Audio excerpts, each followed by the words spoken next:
Hello, I'm Emily Schrod. It's Saturday, August 9th. Here's a look at the top stories from your trusted local news source.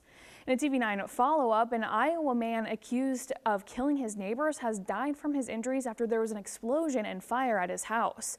Police took Dennis Burnell into custody on Wednesday as he was leaving his burning home, then took him to the hospital for critical injuries. Investigators say there's a dispute between Burnell and his neighbors Brandon and Stevie Oman. They say Burnell shot the couple. Now, we don't know why Burnell reportedly killed his neighbors, nor how the fire at his house started.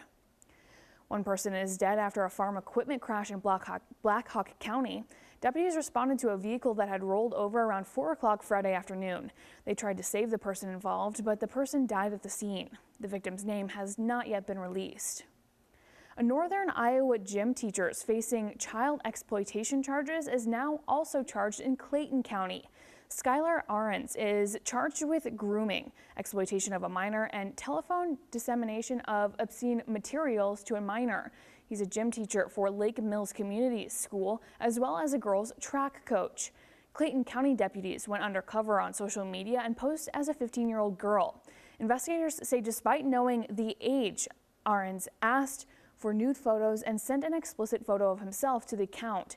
Clayton County shared this information with Winnebago County, where Ahrens lives. Deputies in northern Iowa launched their own investigation and have filed similar charges against him. The Iowa Supreme Court will start to hear arguments this fall in a case over a Davenport apartment building collapse. The building, called the Davenport, partially collapsed in May of 2023. 3 people died and another person was trapped in the rubble and had to have her leg amputated. Dozens of other people were displaced.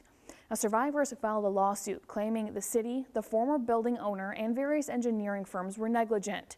The city and its employees tried to dismiss the case, arguing they are protected by qualified immunity, but a judge disagreed. Now, an appeal is headed to the state Supreme Court.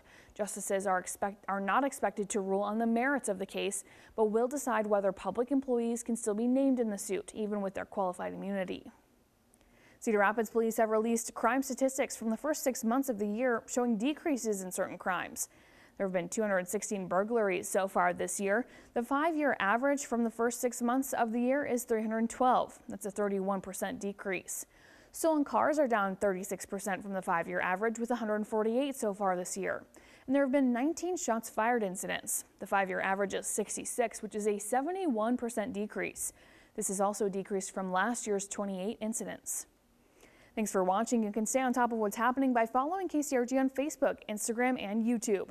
Or get the latest news and your first alert forecast anytime on KCRG.com.